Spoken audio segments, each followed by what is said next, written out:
નમસ્તે દોસ્તો, તમારું મારી ચેનલમાં સ્વાગત છે. અને આજે અમે આવ્યા છીએ થોર બર્ડ સેન્ચ્યુરી. આના આગળના વિડીયોમાં અમે તમને કીધું હતું કે અહીંયા આવવાનો કયો ટાઈમ છે, ક્યારે આવું, એની લિંક તમને આગળ દેખાઈ શકે છે. હવે આ શિયાળાની વચ્ચેનો ભાગ છે. અમે જાન્યુઆરીની શરૂઆતમાં આવ્યા છે અને તમે મારી પાછળ એક આઇલેન્ડ જેવું જોઈ રહ્યા હશો. આ આઇલેન્ડ ફોરેસ્ટ ડિપાર્ટમેન્ટે બનાવ્યું છે અને એના પર બહુ બધા પક્ષીઓ રેસ્ટ કરે છે. તો આ જે આઇલેન્ડ છે એ બહુ સારા રહેશે પક્ષીઓને રેસ્ટ કરવા માટે. અને આજુબાજુના પાણીની અંદર એ લોકો જ્યારે ફીડિંગ કરતા હશે એના પછી ત્યાંની પર જઈને એ બેસે છે. બીજું, અમે આજે સવારે અહીંયા આવ્યા અરાઉન્ડ 7:15 આસપાસ. તો અહીંયા ખાસી એવી ભીડ હતી. અમદાવાદની નજીક હોવાથી અહીંયા બહુ જ બધા લોકો આવે છે. તો તમે જો બર્ડ વોચિંગ કરવા માંગતા હોય તો તમે સેટરડે અને સન્ડે એવોઇડ કરજો, કારણ કે જો તમે સેટરડે સન્ડે અહીંયા આવશો તો તમને અહીંયા ખાસી એવી ભીડ મળશે અને જેનાથી તમારી બર્ડની જે એક્ટિવિટીઝ જે તમારે જોવા હશે બર્ડ્સ એ દેખાશે નહીં. બર્ડ્સ ખાસા બધા દૂર જતા રહી છે. નોર્મલ લોકો પણ હોય છે એની અંદર, થોડા બર્ડર પણ હોય છે.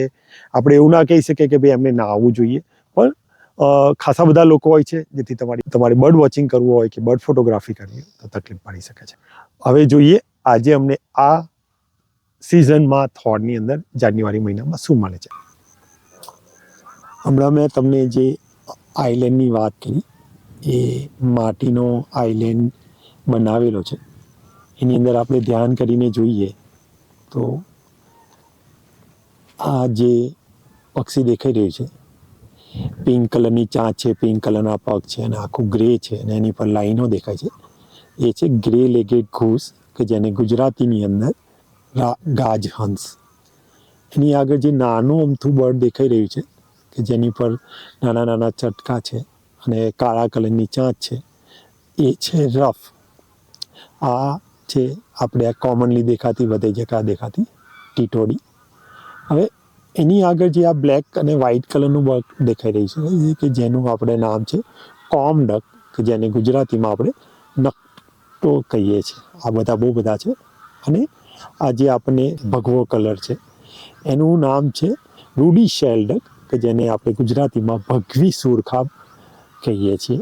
હવે એની અંદર આ એક બર્ડ તમને અલગ દેખાશે, કબૂતરની આગળ સાઈડમાં બેઠેલું, અને એ બર્ડનું નામ છે બાર હેડેડ ઘૂસ, કે જેને આપણે ગુજરાતીમાં રાજહંસ કહીએ છીએ. આ જે દેખાઈ રહી છે એ રિવરટન નામનું પક્ષી છે, જેની પીળી ચાંચ છે, માથા પર કાળું દેખાઈ રહ્યું છે. પણ આ બર્ડ જે છે એ ક્રિટિકલી ઇનડેન્જર છે અને એ આપણા રિવર અને તળાવમાં કોમનલી દેખાતું હતું, પણ હવે એના નંબર ખાસા એવા ઘટી ગયા છે.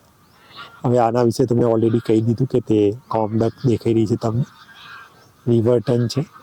અને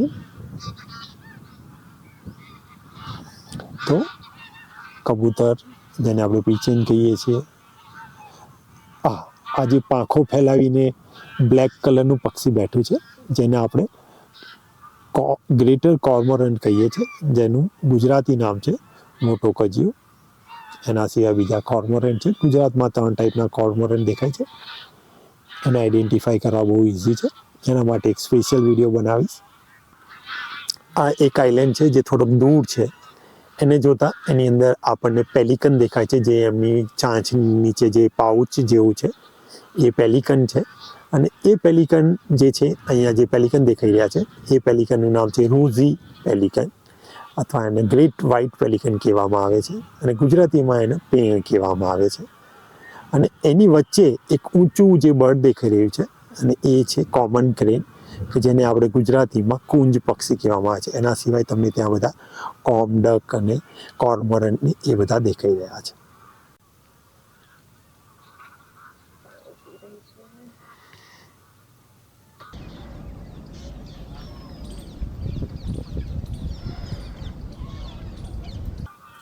આ જે બર્ડ દેખાઈ રહ્યું છે જેનું નામ છે ઓરિએન્ટલ ડાર્ટર, કે જેને આપણે ગુજરાતીની અંદર કહીએ છીએ સર્પ ગ્રીવા. આ બર્ડની ગરદન એકદમ સાપ જેવી હોય છે, અને જે પાણીની અંદર જ્યારે તરતું હોય ને ત્યારે એ આખું પોતાનું શરીર અંદરની તરફ રાખે છે અને ખાલી ગરદન દેખાતી હોય છે, જેથી એ સાપ જેવી દેખાતી હોય. તો એનું ગુજરાતી નામ છે સર્પગ્રીવા. અને એની ખાવાની પણ એક ટિપિકલ પેટર્ન છે. એ એની ચાંચને માછલીની અંદર ભોકી દે છે, જેમ ભાલો મારવામાં આવે હતા, અને પછી એ માછલીને ઉછાળી અને ખાય છે. અત્યારે એ પોતાની જાતનું ગ્રૂમિંગ કરી રહી છે, પોતાની જાતને ક્લીન કરી રહી છે, જેને ઇંગ્લિશમાં આપણે પ્રીનિંગ કહીએ છીએ. અને એ અત્યારે પોતાની જાતને ક્લીન કરી રહી છે.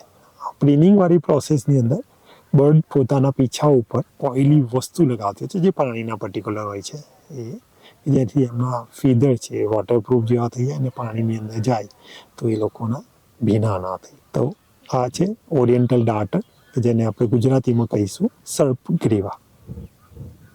આ ઘાસમાં જોઈએ તો આપણને એવું લાગે છે કે કંઈ દેખાતું નથી, પણ એની અંદર એનો એક પ્રિડેટર બેઠેલો છે, એટલે એનું એક શિકારી પક્ષી જે આ પક્ષીઓને મારીને ખાતું હોય છે.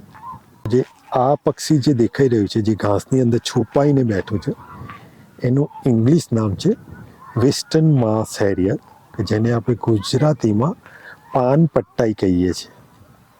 પટ્ટાઈ એટલા માટે કહેવામાં આવે છે આ બર્ડની, હેરિયરની, કે એના પાંખો જાણે ખુલ્લી હશે, તેની અંદર તમને પટ્ટા દેખાશે.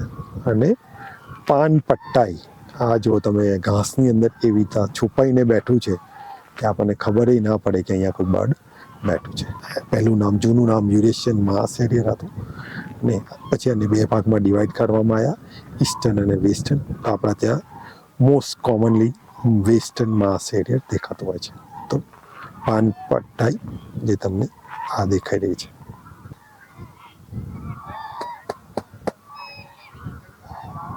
હવે અમે પ્લાન કર્યો છે કે નેક્સ્ટ ટાઈમ અમે માર્ચની અંદર અહીંયા આવીશું, કે જ્યારે અહીંયા આવવાનો ક્રેઝ થોડોક ઓછો થઈ જાય. અથવા જો પ્લાન કરીશું તો અમે વીક પર પ્લાન કરીશું, કે સોમથી શુક્ર વચ્ચે, કે જ્યારે અહીંયા કમ્પેરેટિવલી ભીડ ઓછી હોય.